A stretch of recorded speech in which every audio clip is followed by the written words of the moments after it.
Hello, friends. It's time for another Pastor's Chat. I'm Doug Pratt. I'm speaking to you from the sanctuary of First Church in Bonita Springs.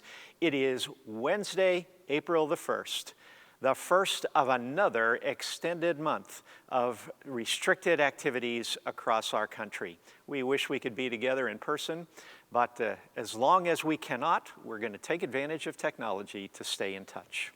First, I want to talk to you a little bit about how we can deal with unexpected and unprecedented challenges as a Christian. You know, one of the greatest of Christian virtues is patience. In fact, it's identified in the Bible as one of the 9 fruits that the Spirit will produce in the lives of those who yield themselves to Christ. Right up there with love and joy and peace and kindness and self-control, patience. But patience is not an easy thing for any of us because none of us were born with a patience gene. It is acquired, it is not inherited.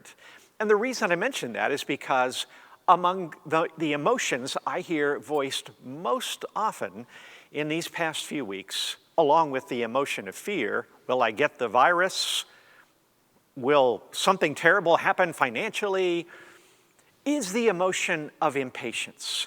How long is this going to last? How long before life can return to whatever normal is? How long before our medical researchers will come up with a cure and with a vaccine for the virus and so on?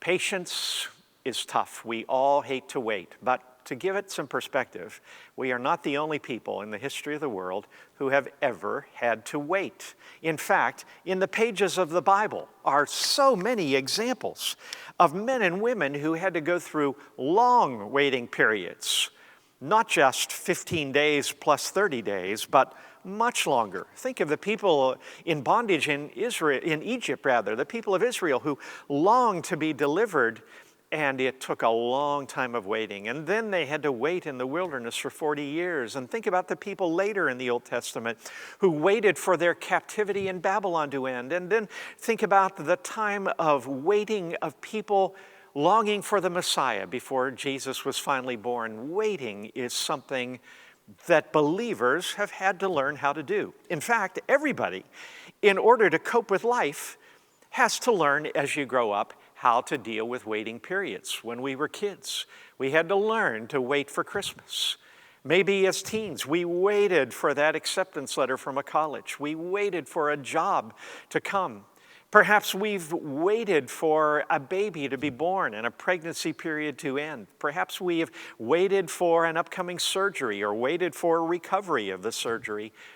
We have to learn how to wait. That's why I want to offer to you as our scripture verse for today these profound words from Psalm 27, verse 14. Wait patiently for the Lord, be strong, take courage, and wait patiently for the Lord. Psalm 27, 14.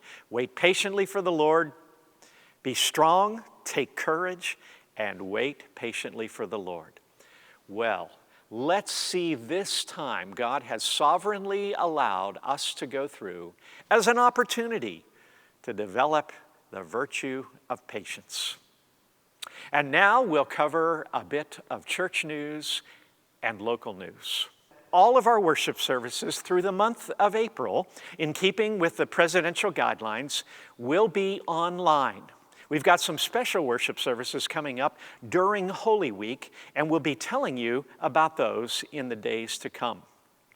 Our church office and our facilities are open Monday through Thursday for the foreseeable future. You can come to the book center and shop and pick up a good book. You may come into the sanctuary and spend some time in private and personal reflection and worship if you wish. The facilities will be closed on Fridays through Sundays. Only small group meetings and individual appointments are happening within our facility. We have learned that Trey Gowdy will not be able to come and be with us for our final Bonita Christian Forum event, but we'll be sharing with you news of a rescheduling in a few days. And now for some local news. Lee County and Collier County have approximately 350 confirmed cases of coronavirus. Many of those individuals have recovered or are recovering well. Our hospitals do not yet seem to be overburdened. I know that national media are trying to emphasize Florida and warn that it is going to be another ground zero of epidemic. Most of the cases in Florida appear to be on the East Coast, located in the Fort Lauderdale and Miami areas, and in a couple of the bigger cities of Florida to the north of us. Our hospitals do not seem to be overburdened at this time. Nevertheless, we are all being very vigilant. Life is not normal. Restaurants are takeout only. Most beaches and public facilities and libraries and shopping malls are closed or drastically reduced. There are a few businesses that are open, a few golf courses that are still entertaining play, but nevertheless, life is not the same here. I know of no individuals who are members of our church who have tested positive for the virus. I'm wondering what the circumstances are wherever you are, those of you who have departed from Southwest Florida and those of you who are remaining. To wrap this up, we are all going through an unusual experience that is going to provide lots of stories of where we were and what we did in the great virus of 2020. I would love to hear your stories and invite you to be in touch with me by email or by telephone, and hopefully we can be in touch with each other and have the opportunity to stay connected. Until that time, we await eagerly when we can all be together again. Let me simply sign off with this. I'm praying for you. Be safe and know that you are loved.